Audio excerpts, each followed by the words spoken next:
ladies and gentlemen, welcome back. This is episode 8 of the Two Normal Guys podcast. Once again, joined with Jack. How are you, Jack? How you been? I'm not too bad, not too bad. Today we are joined by, I think it's fair to say, our most requested guest by quite some amount. We're with a professional boxer with a 4-0-0 record and 1 KO. It's Regan Glackin. Regan, how are you, mate? Hi, mate. How are you? Yeah, not bad, not bad. So, you're a professional boxer, that's correct, yes? Yep, mate. 4-0 with a KO on the card as well, so knows what he's doing. So what I want to do first of all is we are going to have an introduce off. So I'm going to introduce you, and then Jack's going to introduce you, and you're going to pick who is the best, alright? Hey, okay. So, Jack, do you want to go first? I'll go first. Right. You have the shark in the middle. It's Regan the shark, Glackin, innit? Alright, okay, go.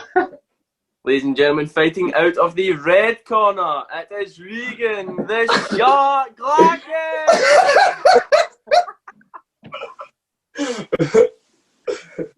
10 out of 10. Oh, that's so funny. Hey, you went for it there, I feel bad now, okay. Oh. Ladies and gentlemen, fighting out of the blue corner, it's Regan, the shark Glackin! And there goes the scene. I think we're going to have to call that one a tie. I'll take that. I'll take that. Well, we start. Okay, we'll jump into your kind of early career. Did you realise that you had a talent for boxing at a young age, or was that something that developed as you got older? I'd say it developed when I got older. I played football my full life. I was a wee boy, literally in nappies till. And I always done. My dad had a close friend, and he had a boxing gym. So I first got into boxing, so I just used to do it for fitness, really. Me and my brother used to go down. We were training 3-4 nights a week. We were both pro youth at football for a early age. So nights off, we were just. My dad would keep us active. We'd be out running, we'd be out climbing trees, and we'd be at boxing. You know what I mean? I never ever get into boxing. I liked it, don't get me wrong, I've always watched it and stuff, but I never get into it with a plan of fighting. I just used to do the nights off for boxing just purely for fitness, because a few professionals back then at football just used to go down to that same gym. And that's just how it came. It was just more a hobby, and I've always liked training, so it was more just another sport to me, you know what I mean? I've done everything, every sport there is, so it was more or less just something to do, really, that I enjoyed, you know what I mean, to keep us active. And obviously, it's came a long way since then, you know what I mean? Right, because that's one of the things I had to. Did you always want to be a boxer, or like you said with the pro youth, did you kind of every wee boy either want to be a footballer? Were you the same, and then you kind of? 100%. I was 3-4 years old up until about 14. That's all I wanted to do. All I wanted to do was football, you know what I mean? Right. It wouldn't be ex-day, but I used to football as my house, football as fun outside. I mean, I was always football daft, so the boxing never ever really became a thought seriously until I wanted to pursue that until maybe 14. So as a wee boy growing up, everything was about football for me. I've always been involved in football. We'd go to the games and stuff, but at a young age myself, I was at Celtic and stuff. I played the Rangers as well for a season. So from a young age, it was always everything. I know that's a bit controversial, that way, but it was. I certainly want to go anywhere near a blue shirt nowadays, mind you. But, Right, me. That's right, me. So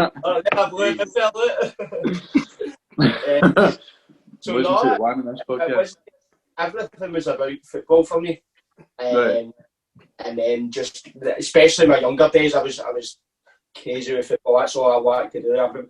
Every wee boy, I think, is a dream. I've been a pro football player at one point, and when I was young, I was really good. But when I was young, I wasn't ever the size I am now. I only really started to grow when I was maybe 16, 17. I was always small. Right. So that kind of hindered the football as I got older. That's how maybe my focus switched a wee bit, because I wasn't really getting the chance I would if I was the same size as other boys. You know what I mean? I was always the wee small tough one in the park, or the wee right on the park. I mean, that was always me. The football for me, that was everything growing up. It was never about boxing. I've never any thought about boxing.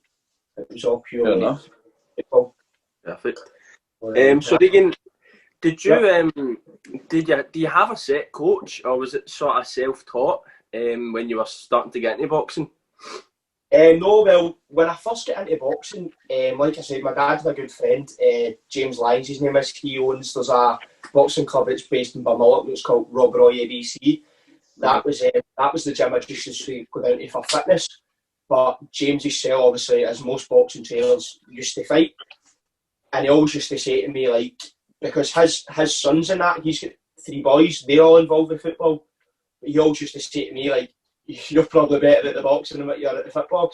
Because there was a wee boy, do you know what I mean? But I was, back then, I was the type of person that, with it being big, I could play cricket tomorrow and I'd be a decent standard. I could I mean, obviously some sports I'm nowhere near as the boxing, the football and stuff, but I was always just kind of like golf and all that as well. So when I first went to boxing, I didn't really realise it, but the coaches obviously knew this young boy's obviously good. He can obviously do the boxing as well. And I never really knew anything. I never really took notice of it. And so my first real coach was my amateur, James Lyon, and we used to go for the pre-season, the fitness, like I said, but I started it. He says to me, why don't you come as well on a Tuesday night? That's where our wee boxers come. And I started going to them, and within 2 weeks, there's a gym up at, it's an area in Motherwell called Forgewood. And there was the Scottish champion at my weight at the time, believe it or not, was another wee boy called Regan. His name was Regan. And so it was like, we're going to take you up just to spar, just to get your first kind of move about. That was my kind of first real spar. And I busted those like 40 seconds in. But this wee boy had like won the Scottish, the British and that at my weight and my age. Right. So it was kind of then that I realised I'm actually no bad at the old boxing game, you know what I mean? A bit better with the boxing than what I am with the football. So that was my kind of early stages, especially with my first amateur club. He was, we obviously amateur clubs, you've got a few coaches that usually help out, but you've always got the one like, main coach. So James was always back then, and when I was a young boy, I had 3 fights for that club. But that was at the time where like, I trained for 3 weeks, right, and I had my first fight. But see, like half an hour after my first fight, I was like going straight on the motorway and like away to play Elgin. Like I was playing with Clyde at this time, so I was going for like fighting to an hour later playing a 90-minute game. You know what I mean? So even at that early stage, fight, I wasn't purely on boxing. I was still mixing between the two of them. Do you know what I mean? That's that Rob Roy. We used to go there for pre-season with the football as well. It just got done up, didn't it? So yeah, it got done up because see when they first started, they used to be in. Was it Balmoral Leisure Centre? It was called. It wasn't how now it's in the big church. Yeah. That wasn't always there. When Rob Roy first started in 2012, I think it was. I think I've still got one of the t-shirts. It was a smaller hall, and that's when I first went. But obviously now it's moved down to the big church. But they do take football teams because when I was still there at Rob Roy, I think it was West Park and stuff, used to come in to train. Because it's obviously it's well documented. A lot of football teams do boxing training. Do you know what I mean for the fitness. I remember it was like it used to literally just be a big hall with the bags, and then through the back there was a kind of geezer's gym, if you would, like a wee small room. You had the weights and all that. That was like 8 years ago or something, man. Fucking nuts. I've not been in. I think I've not been in maybe 2 years or something. But the last time I was in, they reconstructed all the bag stuff. They've got 2 rings and stuff now. So back when I was coming up through Rob Roy, there wasn't a lot of people my age. It was always seniors, so there was a few younger boys. But that's how I eventually, when I settled down the boxing, I moved away from Rob Roy. I moved to another club. But when I first started Rob Roy, I had 3 fights with them. I had one when I was 12. My first fight, I think I was 12-year-old, and the fight was at 34 kilograms. I mean, I was a bag of bones, man. And I never had. What is it? I'm saying, fuck me, that's small. Yeah, I know. 34 kilo. I had a fight when I was 12, and then so I had 3 fights in total at Rob Roy over the years I was there. Because usually an amateur, you fight every few weeks, but because I was starting football, I was just taking a fight here and there. But Rob Roy was my first that was my first real taste of boxing. I had 3 fights there as an amateur. My first 3 in I won all 3 of them. So Rob Roy was how I really first got into boxing. My first kind of So we'll move into your professional career. So you're 4. Do you say 4-0 or do you say 4-0 and 0? Right.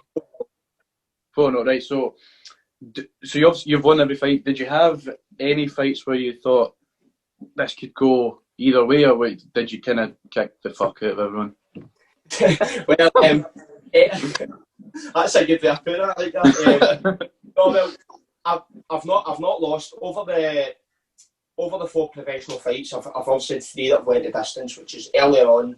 It's 4 rounds you do. So I've not, obviously one was a knockout. I've not lost on any. I've not lost a round yet as a professional. Right. So that's like 12 and a half rounds, 13 rounds. I've had obviously 3-4 rounders, and then I stopped the boy just under a minute in the round. So I've not lost a round yet as a pro, but it suits me better. But you can see why a lot of people find professional harder. It's just amateur from professional. Just the styles are so different. Right. A lot of people, you get a lot of good amateurs. Now, I didn't have a pure big amateur background. I only had just under 30 fights as an amateur. So I'm still learning, obviously, on the job as a young professional. But for 4 fights, I thought I'm surprised in terms of, like, usually when people, you get these labels in boxing called a journeyman, which is people that's brought in to kind of teach young fighters or to give them rounds and stuff like that.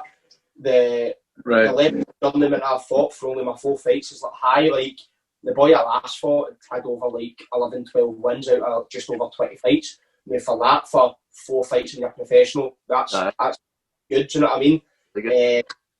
So no, as a professional, it's kind of been not straightforward. Obviously, you have to work hard, but I've not as a professional yet. I've not had that feeling where it could have went either way or stuff like that.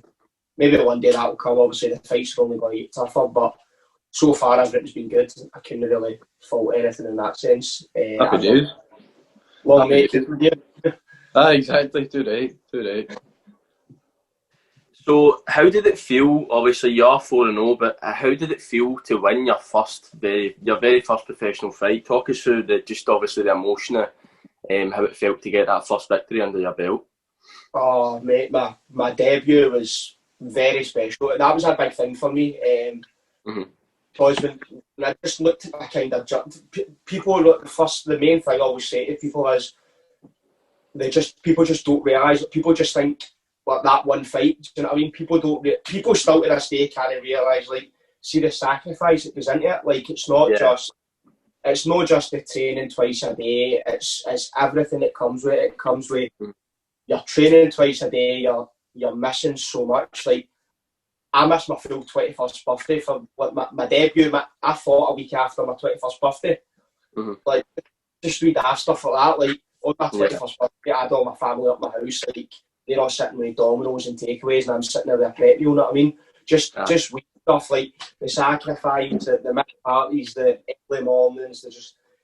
The debut was big for me because that was my kind of first after amateur career, obviously professional.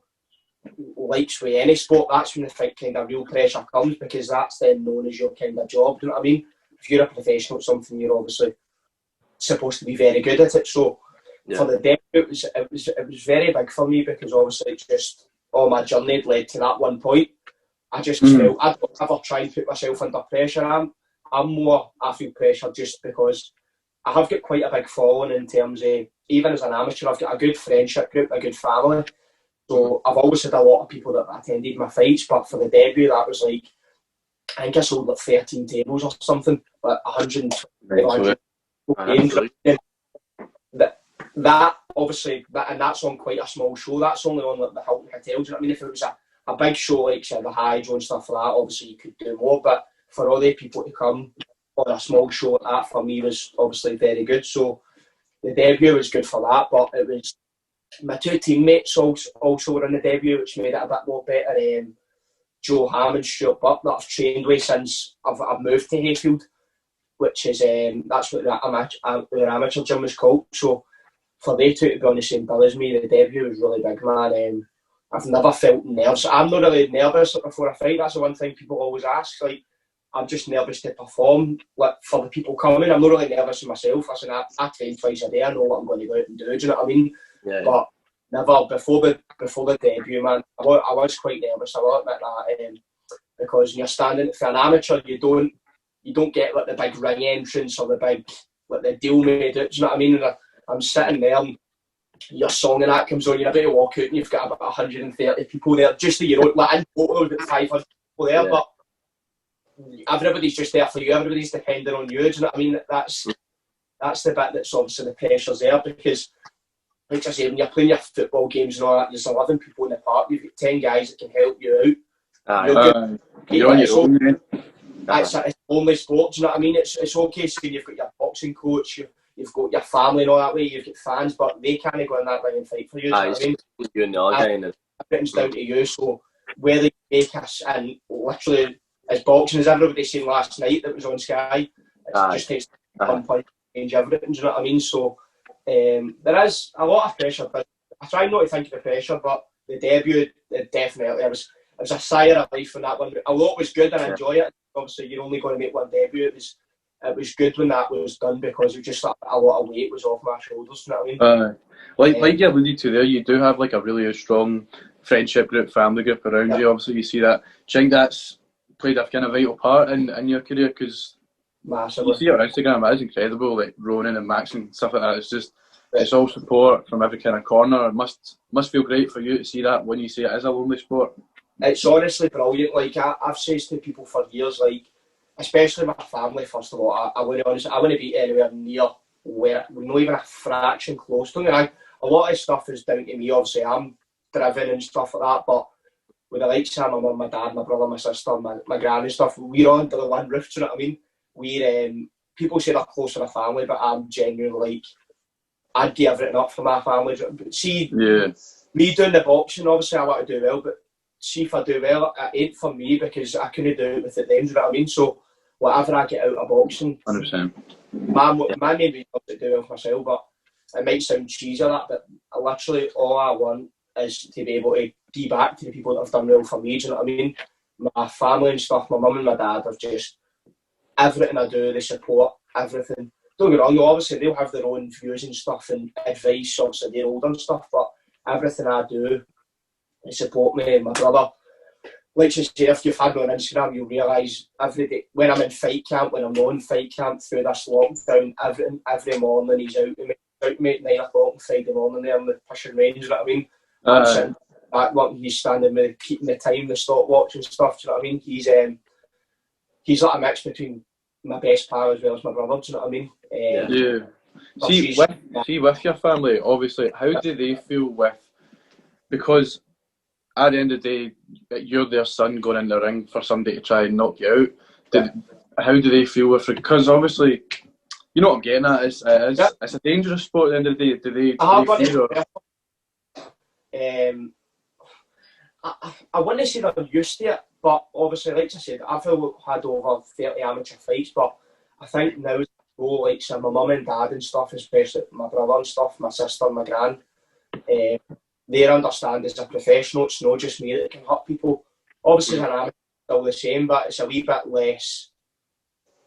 It's just a lower level, basically. Yeah. So as a professional, I think they understand that people can hurt me as much as I hurt them. Do you know what I mean? That I suppose I've never had to experience it, because I've never seen, like, my brother, he's a football, not boxing. Do you know what I mean? So I can see what they feel, but I can't at the same time, because I don't know how I would react if I seen my brother walking in to go fight somebody in front of 1,000 people, or somebody want to hurt him. So I think they do. My mum and dad still get really nervous. My gran's the worst. She's the biggest loudmouth you'll meet. She's like me, but 75-year-old. But come fight, she'll have her dinner. She'll have the 3-course dinner. She'll have a few whiskies, and then as soon as my fight starts, the rosary beads are out, she turns round and she doesn't watch it. So she physically can't see me. After I come out, you'll see my mum and my dad go, right, no, look, the fight's done now, and she'll turn round. But some of my family, my gran and that, they can't watch. My mum and dad obviously watch, because they're there to support me, but like some of my gran and stuff, they can't watch me getting hit. Yeah. Some fights, cuts and stuff like that. Do you know what I mean? So, nah. So, some of them, I can see why they wouldn't like watching the fights. They are used to it in some sense of that now. So obviously, with the impact of coronavirus, have you got a set date for your next fight after the restrictions are over, or are you still sort of working around the sort of restrictions to try and arrange a fight for when everything goes back to normal? No, we're just waiting on now, basically the government speaking with the British Boxing Board of Control, because obviously I've had 4 fights cancelled this year. Yeah. The biggest show I was meant to be on was down at Trump Tunbury, which will be in the schedule, I'll be on that, but it's impacted it a lot because obviously, don't get me wrong, we've still been training. Yeah. We've been training in a lot of gym, obviously, adhering to social distancing and all that sort of stuff, but we've still been training, but there ain't no set date because I think the board of control have a set meeting at the end of every month. So obviously, hopefully now with things starting to get opened, like they're talking about crowds getting in places and stuff, hopefully we have a better hand at the end of this month. But I think we're hopeful, should go to plan, touch wood, that hopefully maybe October. Aye. I'm literally just waiting. I actually think I've come out better a lockdown than what I went in it, if that makes sense. I've done it. I've had a lot. Lockdown, a lot of people think it's been bad. I've not enjoyed it, but it's gave me that chance to work on a lot of different things that you were doing is good. Do you know what I mean? Gave you that time away to reflect, which is good because everybody obviously wants back to normal, but when you're in normal, my schedule's literally just there, just no stopping. So it has gave me that time to sort of build myself, but hopefully I'm hopeful for September, October. So as soon as I get the phone call, I'm ready to fight. The lockdown is kind of like, this is going to sound mental, but it's kind of like being in prison. Like, you've fuck all to do, so all you can do is like reflect and build on you and use the time that you wouldn't have usually had to kind of better yourself, eh? Yeah, well, like the average normal person that just goes to work and goes home and or sees their pals or sees their girlfriend, whatever, they're obviously major struggling because if they're not working or that, they've got nothing to do. As sad as it sounds, my schedule is literally training in the morning, work, boxing, home anyway. So luckily enough, I've still been able to do that. I mean, but I still work. Obviously, I train full time twice a day, but I still obviously work. I still work. Now I'm not in a position as of yet to give my job up. I won't be able to do that until obviously the bigger fight pushes and the bigger level comes. But it's just that's my normal routine, so I'm used to that. But I can see like some of my friends, like their football training's going and stuff, so they're going to like work or they're not working, and they've got nothing to do at night. They've got nothing to do at the end. They've got, do you know what I mean? The people that go to your like sanctuary and all that and district every week, go to club in a week, they've obviously not been able to do it. Yeah. So, my son's mate, it's been fucking. I like going to these places obviously as well, but I can't obviously go as much as what I like nowadays. But as the lockdown, it's took a huge hit on everybody. Obviously, obviously are both self-employed. They have lost business. It's just everything. But the only positive I think to take out of it is, like you say, is obviously the time you've had to reflect on yourself. But it's the same for everybody. So no matter, it's like every other boxer. There's only a select few that are getting to fight. There's only certain football getting to play. Like everybody's kind of in the same boat. Do you know what I mean? So it's not like losing out. I think everybody as a whole has lost out. I think, including holidays. Everybody's had holidays that are cancelled. Everything. Do you know what I mean? I'm just fortunate I've been able to train and I've been able to work. I'm still getting my 100% pay because we worked all the way through. I'm a key worker, so I don't see how one works out how putting motors back on the road has worked out as a key worker, but or even how I would be trusted to work on a motor to put it back on the road. But no, so I'm just fortunate that I've obviously still had money coming in and I've been able to have a facility to train just as my normal schedule. So the only thing that I'm missing out through lockdown is literally just that fight date. But as soon as I'm ready I just want to go full steam ahead. As soon as this lockdown's over, I'm not wasting any time. I'm just straight back on it. I want to just quick succession of fights and just go straight back in. Both. So see, like you said, you're not in the position at the moment to give up your job. Is that essentially your goal, that you want to give up your job and become a boxer? Yeah. Like I said, when I'm in a fight camp, I train 6 days a week and it's twice a day. Very rarely I'll only train once a day when I'm in towards a fight. But essentially that's what I want to do, because I don't get me wrong, I don't do it now purely for the fact where I'm not earning the money that I can afford to do it with fights alone. You don't really get that until you're on the TV and big fight purses.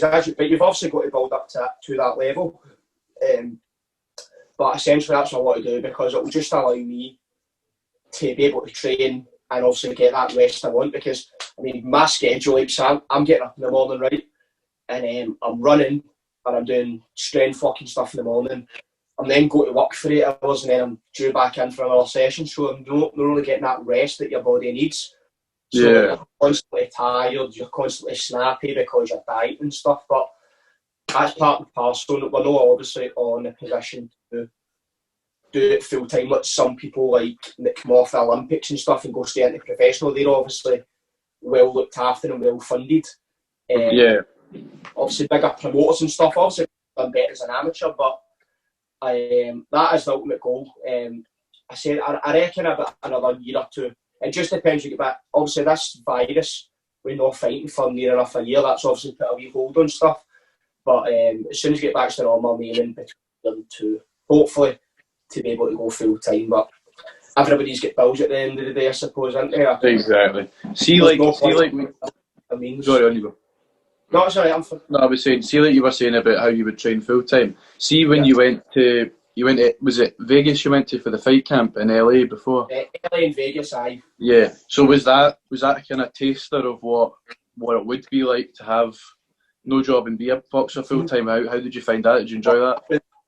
That's the dream, man. That was just literally like seeing people living your dream, because the faces, like, it's like anything, like, it's like the Premier League's the best probably league in world football, you know what I mean? Like, so LA and stuff, the wild cards, that's like the pinnacle, do you know what I mean? Right. Just seeing people like Freddie Roach and the likes of Manny Pacquiao train, like Victor Postel, like just proven world elite level fighters. Just seeing the way that they train and just seeing the way that they're just the environment, do you know what I mean? Just, I mean, everybody wants to be in LA, don't they? And the sun. Yeah. That's obviously the dream. LA for me was definitely a big eye opener, because but people don't realise, obviously we went to LA, obviously me, my coach Joe and my other teammates Nathaniel Stewart and Johan Jr. as well. We went, obviously they've been going for years. My coach has done that for maybe the past 4 or 5 years, and obviously that was my first year professional, so that was my first year going with the team, because I was always an amateur. I would always just, the amateurs wouldn't go, it was always a professional. So when I turned over, obviously after amateur, that was everybody in the gym professional now. So LA was a big eye opener, because it's like a footballer. If you go to train with Messi, you know what I mean? We've got to train, and obviously my coach for going with years has got to know like Freddie Roach and that well. Obviously he's got his helpers that helps in the gym, like what's his name again? Ernie. I've got Ernie on Instagram and stuff. So to go over there and have the world-class sparring and that, and the facilities that we were shown was honestly brilliant, because the wild card where we trained in LA for the days we were in LA, for 8 days, and then we were in Vegas for 2 days basically. We were in LA, we were at the wild card sparring, and it was honestly brilliant. Just everything basically you would hope for, do you know what I mean, at that level. But LA was definitely a wake-up call to say, like, that's where you want to be one day. So I mean, no one necessarily, I mean, like, move away to LA, but obviously that would be, but just to see what the elite level looks like and how they deal with that being their life. Yeah. It's like dangling the prize in front of you and going, this is what you're pushing for, keep going, and eventually it's a kind of sight of the end goal, like at that level that you obviously aspire to go to, do you know what I mean? It was just good seeing and being involved and being able to spar and learn off these sort of names, like Scott Quiggs, your Victor Postels, your Barankovic that just lost his world title, Josh Taylor, like seeing all these guys in the gym at the same time as you, it's just like you almost feel real that you're in exchanging punches with these people, do you know what I mean? Yeah. So now, you alluded to this a bit earlier. You said, obviously, how hard is it sticking to a specific diet? Now, obviously, me and Scott have checked at your Instagram, and you've got the sort of meal prep stuff like that. How hard is it to stick to that? Obviously, when, like you said, your 21st birthday, your pals and your family, they were all having takeaways, and you're just sitting there with a specific meal prep. How hard is it to stick to that? And obviously, resist the temptation? That is, the diet is the hardest part by far of what I do. Don't get me wrong, the fight's obviously tough, but mentally, of course. The diet is. Don't get me wrong, when I've got a fight, I'm quite regimented in everything I do. So, you obviously get a few days like when your weight's good, and you'll have a tiny treat, but a treat isn't like a kebab. It's like an extra bit of chicken, an extra bit of fruit. Do you know what I mean? It is hard. It's meal prep. I'm sponsored obviously with a company called Knockout Meals. They're brilliant. They obviously help me out with a lot I do, but the diet, like I said, I'm quite regimented. So when I've trained, when I've got a fight, I'm quite hard on myself. So I'll not really let myself get treats or out of proportion. Obviously, it's just like I said, you're training in the morning, and then I try not to have my first meal to usually walk. So I'll wake up in the morning, I'll train, then you're starving, then I'm just having like a black coffee and a litre of water before you start work, and then you're going into work and there's guys walking about with fry-ups and you know what I mean? And I'm pulling granola pots and protein powders, you know what I mean? So like, what's going on here, you know what I mean? But for me, I just think about that end goal like we've just spoken about. I just think, if I eat this, whoever I'm going to be fighting, if he's not eating like this, it just gives me that wee bit of advantage. You know what I mean? It's just if you're out putting the work in, there's no point. I don't think if you're in something, you need to be 100% in it. You've got boxers who openly say they struggle with their diet or they struggle doing this. Or the diet's a huge part because obviously every boxer needs to make weight. And there's a fine line between making the weight good and restricting yourself, obviously, leaving yourself weak. So the diet's million, man, because I've seen myself like weeks out for hours or sitting in Nando's and I'm sitting watching them eat and I'm sitting with a coffee. I don't want to sit and you see when I'm on a diet, see if I get like that's where I like busy. Sometimes I'm tired, I need my rest, obviously. Rest is important as training, but see sitting in the house, man, I just want a snack. I'll have a look in the biscuit cupboard and see mini rolls and all this stuff like that. But the diet's only the people close to me really see that side. The fight week and the week before fight week, and man, it's my mum and dad want to kill me because even walking in, I'm seeing them with different types of food. It's like it gets back. I went in, I can remember, I think it was maybe a third fight. And I walks in, it was weekend night, so it's like the Tuesday night, and my mum and dad had Tuesdays. And Dad said some joke or that. And I'm just like that, like 0 to 100, like, I don't find that funny. Like, on the weekend night, I'm on a rash, you know what I mean? I'm eating a rabbit, I'm eating fucking spinach and lettuce, you know what I mean? Because you're taking the last sort of weight off you. But the diet's brilliant. I'm okay. I'm still dieting now. Luckily, I've had a good company like Knockout Meals that I've just want to give obviously a good shout out. Yeah, definitely. I would definitely, if anybody else recommending a diet, I'd definitely get them because they're made brilliant and it's all under calorie counted. Everything's under 400 calories. But through lockdown, I've still been dieting. Obviously, I've been working, so I'm not too strict now. So there's no point me going on. I'm strict in my diet, but I'm not necessarily cutting weight. There's no point cutting weight than now when I've looked at the fight date. So, but the diet, I'm not looking forward to when it goes back to the really strict days because I'm quite big for it. And obviously I'm getting older. I'm only 22, so I'm naturally getting bigger each day. Do you know what I mean? So I'm not looking forward to having to cut the 7-8 kilo whatever it is that's got to be cut. You know? That'll be very strict. But see with Knockout Meals, obviously you've got guys like Kenny and that. You've got quite a few sponsors. How much support do you think they give you, and how much do you think that helps you? I wouldn't, like I said, similar to my family and my friends, I wouldn't be able to do what I do without them because my sponsors I've got my dad's company. They've supported me from day one as an amateur. My dad's got a security company called Security Scotland. They fund me. You've got Kenny, Flip the Mindset, obviously promoting mental health and the next professional football player. He funds me. I've got my knockout meals to buy all my food, obviously, for fight camp and year round. I've got this JD Watson Dental Lab.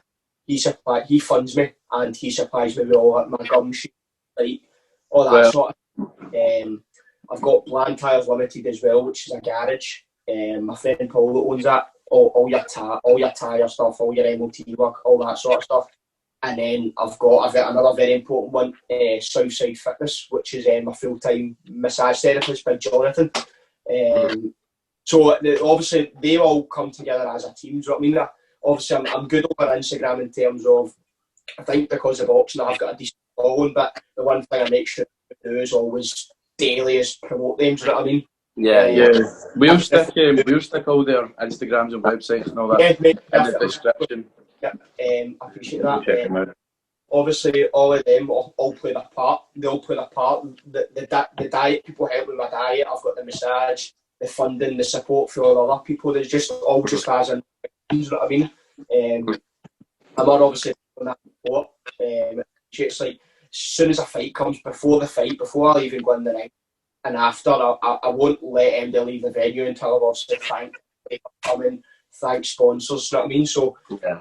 For me, the sponsors are a big thing because it's always good, obviously, yourself believing in stuff, you need that to go far, but having like, other company and people that believe in you and physically invest their own money into you, that's obviously a very good thing for me to be represented by other companies and people that are also doing well, within their own industry. So the sponsors, no boxer, every boxer will tell you, you get fighters that don't have sponsorships and struggle it because you've got medical bills, you've got fight kits, you've got bills just to fight. Do you know what I mean?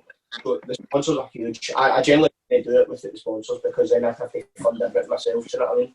Yeah. So see, very quickly, just going back to your career, is there anyone that you in particularly would like to fight, or are you happy to take whatever comes your way? I'm very happy to take whatever comes my way. I think too much nowadays, you see it a lot over social media and stuff. I don't think a lot of fighters really respect each other nowadays. Right. And what way? Like, just taunting each other, like... Yeah, just going back and forth and all that.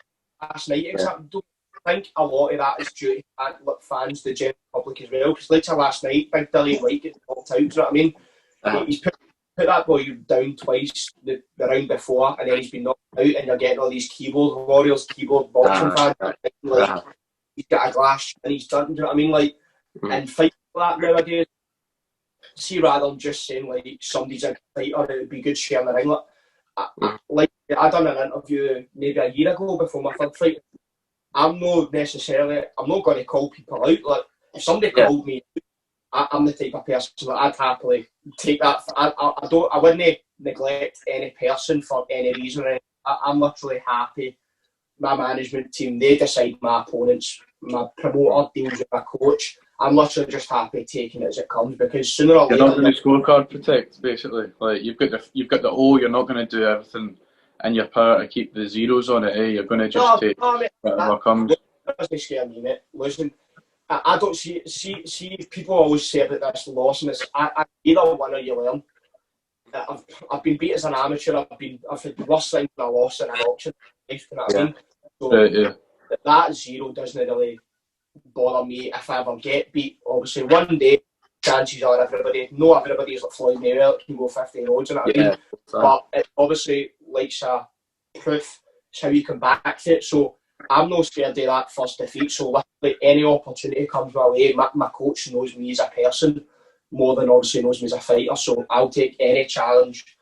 And without being disrespectful to people, if somebody wants to fight me and offers to fight me, I'm not going to say no. Do you know what I mean? If somebody's cheeky, to get back to them, but I'm not going to be one of these players nowadays that's just going to go into social media and try and get a fight out talking to somebody. I'd rather earn fights as I go up in levels. You know what I mean? Exactly. When I knock back any opportunity, I'm going to be an arsehole basically about it and start calling people. If I get to that level, somebody's going to I'll take it. Yeah. So obviously you do have the week leading up to the fight. So just obviously talk me and Scott through the actual day of the fight. Obviously you wake up, you know you get a fight. Sort of obviously when you wake up until you enter the ring, what goes through your head? Obviously you said you're no nervous, but you're more so nervous to perform. Are you more excited? Are you ready to get in the ring and perform? Well, fight day is always. I always say I'll get a right good sleep, I'll have a good rest and all that, but fight day is a button, man. I'm up at maybe 6, 7 o'clock. Yeah. And there's no getting back to sleep, because the last thing I think, you try and not think too much of the fight too far out, because it's obviously mentally draining, but yeah, I'll always, the night before I fight, like I say, I'm quite regimented. The night before I go to bed before fight night, I've always got Rocky on, and I've just got one of the types of films, quite a motivational film type, so to say. Yeah, of course. So I wake up on fight day, and like I say, the only really thing I do on fight day when I wake up, the thing I like to do, I always try anyway, is to go get a few family members that are really close to me, and I've supported what I've done very much. Obviously, that they're sadly no longer with us, so I always try a few of their graves are literally not too far from where I live, so I always kind of try and go down there. Just know that I feel that it makes me fight better or stuff like that. I'm not really superstitious, but I think it just makes me feel better. Like I just I just kind of go down, say a wee prayer basically with that, and then as soon as I leave there, it's kind of just a bit in fight mode. Do you know what I mean? So I'll go there during the day. I'll go to my family's graves, and then I'll come home. I'll get a good bit of breakfast, just literally chill. My brother will chill with me. Speak to my mum and dad, just for fun. Just basically have a lazy day, watch a few films maybe, and then when it's time to go to the arena, that's when everything switches up. Do you know what I mean? Like when I say like bye to my mum and dad and stuff, I make my way to the arena, and then everything for then is just literally fight zone, like for getting your hands wrapped to talking tactics with your coach. Obviously, you've got weeks building up to a fight where you're planning all this stuff out, but you go over just the final preparation. So at that point, I'm not nervous. I'm just, at that point now, it's more like you've got a job to do. You know what I mean? Like, makes I enjoy doing it. As bad as that sounds, like I enjoy having a fight, obviously. But then it's just like your focus. Like you've obviously, this isn't forget about everybody that's coming. Forget about this. Forget about that. It's literally just a job today. Like the way I'm not personal. I respect everybody I fight, but at the end of the day, whoever I fight, they're just another roadwork in the way for me. They're stopping what I want. Do you know what I mean? So that's just the way it go. For as soon as I get in the arena to fight, I'm not quiet. I'm not a quiet guy. I'm obviously I find it easy to talk to people like you that are finding me, but when I'm in the fight zone, it's like I'm not really talkative. I'll have a joke. The best thing is relaxed. You can't be tense or on that. I've burned this energy, so I'm just relaxed. I'm just literally having a laugh. We're all the same. Whereas if one guy in my gym's fighting, everybody's there. So if I'm fighting at 10, we'll all be in the changing rooms backstage. I'll be getting my hands wrapped, and I've got my teammates, Daniel, Reese, Joe, Stuart, and that. They're all there running about you. You're just sitting, relaxing, music's on. You're just chilling. Do you know what I mean? And then when the fight comes, it's literally just everything's set aside, and as soon as literally that ring walk happens, it's just game time. That's just when when the nasty side of you needs to come out. But at the end of the day, as a fight, it's a combat sport. So at that time, it's just everything changes. It's just literally you and that person.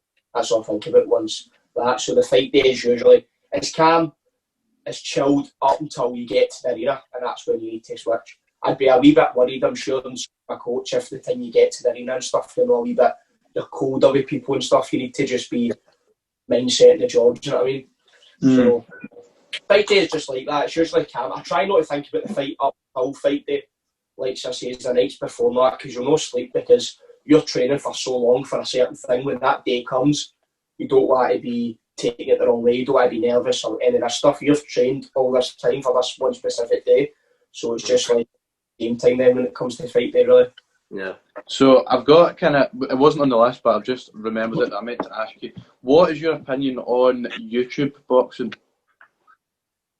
I actually got asked this question a week ago.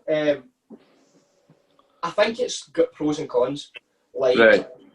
we seen with that KSI and that Logan Paul, like, it's bringing money to the sport and it's bringing new viewers and stuff, right, which is good. But then your bad thing is, like, these people are headlining, I think it was the Staples Centre they fought in LA. Yeah. Anyway. And you've got, like, Devin Haney, you've got Billy Saunders, so like world champions, like, on their undercard. That's a bit mental. This guy's laced boxing glove up about 2 months ago, and like he's headlining like our show, the boxing pinnacle. You know what I mean, but it's got pros and cons. But I think it's a bit like nowadays you've got like some Mike Tyson and all that coming back. Like listen. If it comes to me, 40-year-old, and I want to come back, I hope nobody would. Yeah. You know, you're not doing it, but I don't that might obviously do it. But I don't. I think the YouTube, as much as it brings money and stuff, I think they should be kept like a separate show. I don't think you should put YouTubers on a show with professional boxers, because you wouldn't put a guy that plays with the local Sunday team in a Champions League. Like, you wouldn't put the same message. So I think it's good, but at the same time, I think it can also be a wee bit disrespectful to like some of the top level boxers that are only getting their show. They tried Fame MMA, which was like, I think they came from Poland, and they basically got influencers, and then they all fought as like the one thing. So it wasn't like KSI, Logan Paul, and then like you say, Billy Joe Saunders and undercard. It was like all influencers fighting on the one card, and it just flopped because they never got. If they put KSI on that is the way they should have done it. I think, because like you say, if you train for your full life and then we suddenly blow up on Instagram and I rock up, start boxing a month before you, and you're on my undercard, you'd be fucking fuming. Do you know what I mean? Well, that's the pros and cons. Obviously, I think they need to put boxers on the show, so you're still going to get your people buying it, like so your pay-per-view and stuff. But I can see what you're saying. Sorry, I was getting a FaceTime off my sister, because this is my no, like I like I say, obviously that show would have flopped because it was probably just like influencers and stuff. But I think if you're going to do it in the future, obviously to make money, you're going to have to put them on the show with boxers. But as a boxer point of view, I'd be a wee bit raging if I was like a world champion, I had a YouTuber headlining me. But if it was the new, obviously, and he says to me, you can go fight a Logan Paul or KSI undercard, you're obviously getting paid well for it, so I'd do it, right? But the money's incredible. The money's obviously good, but I don't think they're boxers. I think it should be a YouTuber card. But that makes me for that in America was $100 per person. For that fight, for the pay-per-view? Yeah, do you know fuck me. They got like 3.5 million like downloads worldwide, and that is fucking nuts. They'll be getting their pay-per-view money, their fight money, a share of box office money, sponsorship money, all that. I mean, they'll make absolute racks. That is incredible. So, like I never really thought about that point with the you train your whole life and fucking JJ jumps up on you're on his undercard, but it makes complete sense when you think about it, because it would fuck you off so much. Not so much me, but I can understand the people that are on the card obviously would be a wee bit frustrated, but look, what can you do? Money talks, Money talks. That's it, mate. Regan, you alluded to, like you said on your the night before a fight, you would stick a wee boxing movie on. Now, me and Scott might be a bit of a daft question, but we were just wondering, are those films like realistic, like Rocky and Creed and etc.? Are they like a bit far-fetched, or is it very, very similar to what you guys do? Actually, that the sheet you sent over, I was having a wee laugh at it. Some is in terms of, see, like the idea of it is similar, as on like, see, like for that recent Creed that came out after he's been beat, he's like really a quiet area. He's just tunnel. That's what fight camp's like. It's like I still might see my pals and stuff, I'm still in the same house, but it's like I'm in prison, because all you're training, you're going home, or you go to work, you're training at home. That's the situation. So the boxing sequels like Rocky and that, the fights are a bit far-fetched, because you're seeing Rocky 6 foot, whatever it is, Barton Ivan Drago, it's like 4 stone heavy and stuff like that. You're like, it's a wee bit far-fetched in terms of like the fighting sense, but the idea is very similar, because the fighting and the sacrifice and the how tough it is, because people just look at it, like I said, and like there was a question in that sheet about, do you just see it, whether it's just, do people just see it only on the night?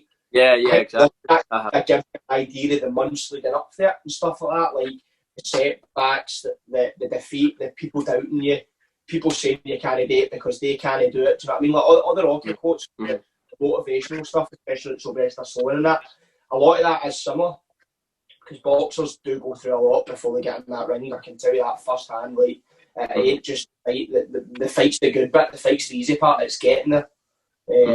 So the films definitely give you an insight into what the life of a boxer is like, but it's obviously the boxing's just a wee bit far-fetched. You know what I mean? Have you seen it? See how like that the Rocky franchise? You know, have you heard the story behind that with Sylvester Stallone? Like, all the money. He sold his dog, and then they offered him 125 grand, and he said no when he had no money, and then he offered him 250. He said no, and he wanted to be in it. Now it's worth like billions. He wanted to get it. He did not go back and buy the dog for like 12,000 or something. Yeah. Or something in it. And then, because he wanted, that's right, because they knocked back the first two offers, then he says, listen, I'll take that price, but I want to be the main hangman in it. But see, when you look back, I don't know what the hangman, because Rocky won, right? Rocky's up there with my favourite films, but the acting was terrible in it, especially in the first one. This is just saying, I'll give you acting a shot. He's just walked off the street, you know what I mean?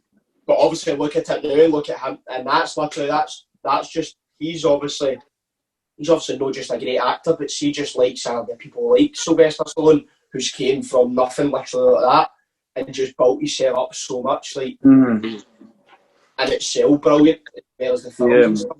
See Creed, obviously that's Michael B. Jordan. Have you seen the clip of him getting knocked out for the film? Tony Bellew. He goes 1, 2, 3. Like he gets actually knocked out, and Tony Bellew get an interview on that. I think there's a guy I know. I'm not sure if you've seen his podcast, James English. Yeah. I think there was a Bellew one he done a few weeks ago, and I think he asked Bellew in that interview. I think he did. There was definitely an interview going about, and they were questioning Tony Bellew on that obviously movie scene. But I think that obviously Michael B. Jordan hadn't really a lot of boxing experience, and then obviously done Creed.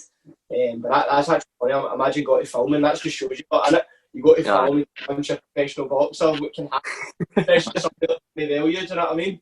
A world champion. Stuff, so fair play to the lads for taking a punch off him, because see, actually I've just remembered this. See, we were talking about this a week. See, you know Mike Tyson in The Hangover? Yeah. Have you ever heard the story behind that? Like, no, he knocks out Aaron, but I don't know whether is there a story behind that or. Aye. So at that time, he came out in an interview and he said that was the time when he was like smoking crack and was like mental, right? And he says that he didn't even remember filming any of it, right? And see, if you go back and watch it, he's fucked through every scene in the film. He's barely talking, doesn't make any sense. And like, seeing it pointed out to you, you're like, oh my god, and he's like so spaced out in every scene. Obviously, I knew he went through a bad phase where he blew everything in the end, obviously, didn't he? I think he's just starting to get back on his feet, but I never know. Funny enough, I'm a big Hangover fan, but I never really knew that. Me neither until I seen him say that. Then I watched it back. I was like, I probably just fan look down, just start laughing now that I know he was absolutely out there. If you watch it, see the bit where he goes to punch him, he's just like looking round the room. Like, where he is. It's quite class, that. Right, so you done a marathon recently for mental health. We'll finish up on this. So you done, but it was kind of why. I guess what I'm leading to is what motivated you to do that?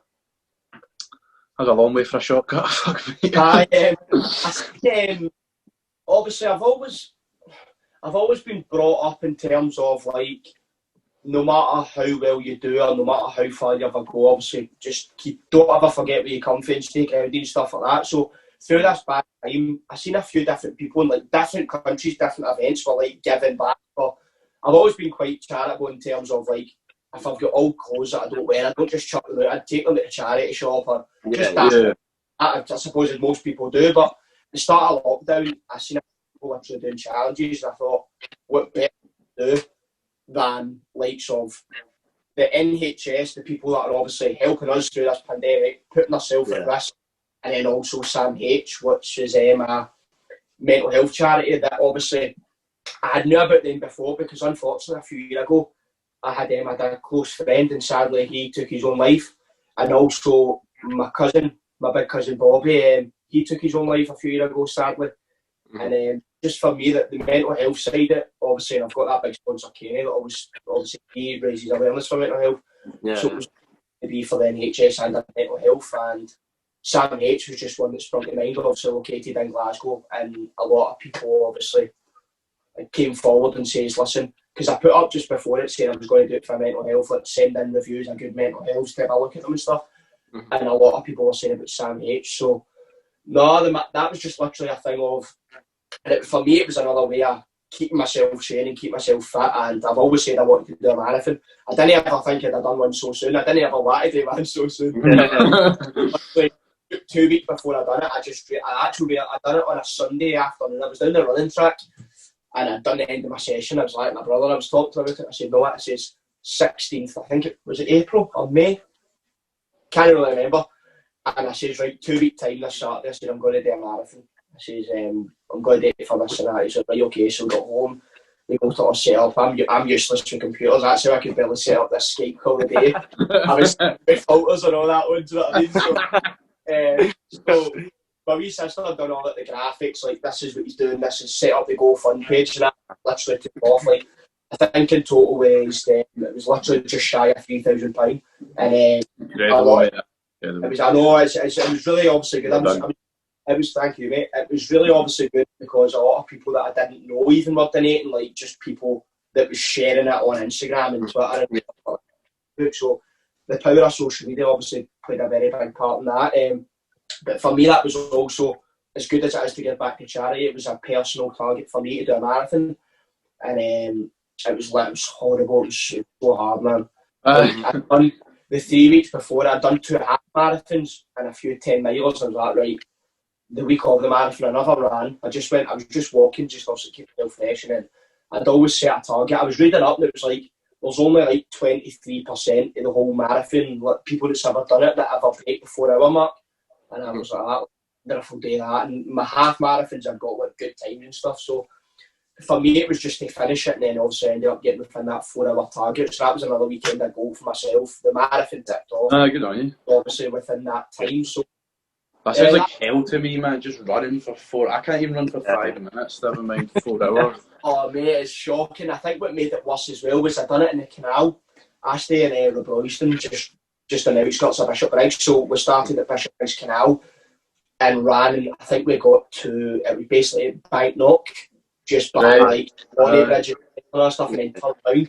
But see that stretch of the river, it's absolutely, the canal, sorry, it's absolutely horrible, man. It's as if you're just looking at water and see, I always cycle that bit, right, and I always out to the Kelpies, and I say that's the worst bit, because see if you go into town, like Bishopbriggs, Lamb Hill and all that, it's turny and it's like a roller coaster view. See that? It's just like 10 kilometres where you can see 10 kilometres in the area and you're like, fuck me, I'm still going down this road.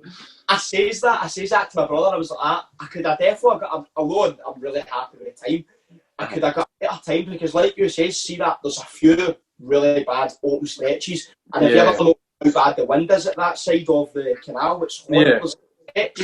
Before you get to the Falkirk Bridge, it's like 3 mile long, it's like there's no turns, it's just straight. You feel like it used to be the wind's into you, and then you turn around, and then it's fucking into you again. You know what I mean? So the marathon, that was tough, but which I definitely couldn't have done that. Obviously, we spoke earlier how good, obviously, close my friendship group is. My brother, my friend Ronnie, my friend Chrissy, my friend Max, and my wee sister and my boyfriend, they followed different, because all got filmed basically, like the different parts. So I definitely couldn't have done it without them, because my brother and that, she likes for like 20 miles to 26, you're literally running on empty. So like they're sitting on the airmen, put Lucozade and energy gel sachets and stuff like that. I don't even know. My brother's got a pal. I've actually spoke to him through this lockdown. He's called Scott. He's a good runner. He was like that. He didn't even do it with earphones or anything. He actually just went out with a bottle of water and done it. I don't know how he done that, because that's heavy duty, man. I'm used to doing it myself through the boxing, obviously being lonely, but that marathon, I was like, I really couldn't have done that without my pals and that there, so it's safe to say I probably won't ever do another marathon again, but I'll say never, but I think now that's been chopped off of this, but no, that marathon was a good point of lockdown, obviously, for two good causes. So no, that was a good thing. A lot of people obviously sent me nice messages and stuff, but it's just obviously our keeper. It's always good to give back to obviously people that are obviously out jobs like the NHS and your mental health people that literally save lives every day. Do you know what I mean? So it just killed two birds with one stone, the marathon, to give back to obviously them who do a lot for us. So no, that's brilliant. Right, we'll finish on the question that we asked everyone. Now, it's a hypothetical question. And it's a stupid question, but I, in theory, have a bag of balls, right? No sniggering. There's 100 balls, 99 of them are red, one of them's blue. If you pull out a red one, you get £1 million for every red one you pull out. But if you pull out the blue one, you die straight away. How many times you go into the bag, if at all? After what? So how many times would you go into the bag and pick out a ball? You can't see what ball you're picking out. So if you pull out the red one, you get £1 million. Pull out another red one, you get £1 million. No, you're on 2. You pull out the blue one, you're dead. If I pulled out the first one, it'd be red. I'd probably settle with £1 million. And probably. Well, I don't know. Your odds are going down, eh? It's getting more dangerous. I'm questioning that in it, but I don't really. I'm quite scared of the thought of dying. So I'd probably £1 million know exactly a wee amount. So I'd probably try and grab. Yeah. Probably at the end of it, but I don't know if greed would probably maybe. Exactly, and I think see that feeling. That's a hard question. You don't know until you're in that position. That's my answer, but I would probably if I go, probably be a runner after that. Fair enough. This has been absolutely brilliant. I've thoroughly enjoyed it. Thanks for coming on, mate. Having me on. No problem. We'll link you below for your Instagram and obviously all the sponsors as well, and Sam H and stuff like that. But thanks for coming on, Jack. Once again, thanks for being here.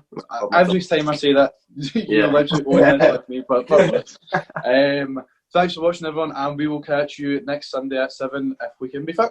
Goodbye.